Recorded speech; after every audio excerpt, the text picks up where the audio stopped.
আজকে মনে হয়েছে যে লন্ডনে ডক্টর মোহাম্মদ ইউনূস তত্ত্বাবধায়কের প্রধান উপদেষ্টা এবং বিএনপির প্রধান ভারপ্রাপ্ত চেয়ারম্যান জনাব তারেক রহমানের এই বৈঠক কেন জানি মনে হয়েছে অনেকের মনে জ্বালা ধরিয়েছে। অনেকেই এটা মেনে নিতে পারছেন না। কেন এই জ্বালা ভাই? আপনাদের উদ্দেশ্য কি? আমরা বলেছি এপ্রিল নির্বাচন হলে, আচ্ছা বলুন তো ভাই, আপনারা রমজান মাসে কি নির্বাচনী প্রচারণা করা যায়? তারপর ফেব্রুয়ারি এবং মার্চের প্রায় গোটাটাই রমজান থাকবে, আর থাকবে হচ্ছে ঈদের আয়োজন। তাহলে আপনি এপ্রিলের মানে কি বলে যে 1 তারিখ থেকে 15 তারিখের মধ্যে আপনি কখন প্রচারণা চালাবেন, কখন আইনি প্রক্রিয়া হবে, কখন নমিনেশন পেপার জমা দিবে, কখন প্রচার চালাবে, কিভাবে প্রচার চালাবে, সারাদিন রোজা রেখে কি করে এপ্রিল মাসের মধ্যে নির্বাচন হওয়া সম্ভব? এটা তো সম্ভব না।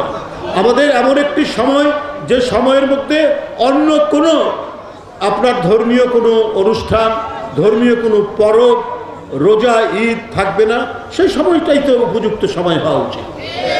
তাহলে যদি লন্ডনে বৈঠকে যদি এইটা হয় যে আমরা ফেব্রুয়ারির প্রথম সপ্তাহে বা প্রথম সপ্তাহের মধ্যে, দ্বিতীয় সপ্তাহের মধ্যে নির্বাচনটা হবে, তো এর মধ্যে তো কোনো রমজান নাই, কোরবানি ঈদ নাই, অন্যান্য ঈদ নাই, রোজা নাই, কিছু নাই, বড় কোনো অনুষ্ঠান নেই, পয়লা বৈশাখ নেই, আবহাওয়া ভালো থাকে, শুকনো মৌসুম, হালকা শীত থাকে।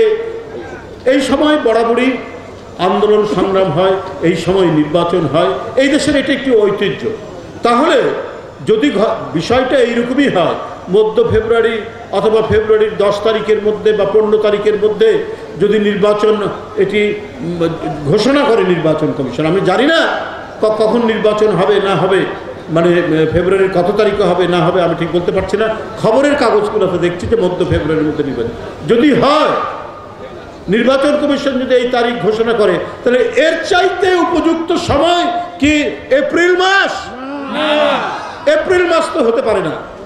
আপনার তখন বৈশাখ মাস শুরু হবে, ঝড় ঝঞ্ঝা, কাল বৈশাখী, আপনার প্রচন্ড তাণ্ডব চলবে, প্রচন্ড গরম, এর মধ্যে রমজান, এর মধ্যে ঈদ, এবং আপনার ঈদুল ফিতরের 10 দিন পরে কোরবানি ঈদের আয়োজন হয়, হজ যাত্রীদের আয়োজন হয়, হজ করার জন্য একটা বিরাট প্রক্রিয়া শুরু হয়ে যায়, হজ মৌসুম শুরু হয়ে যায়।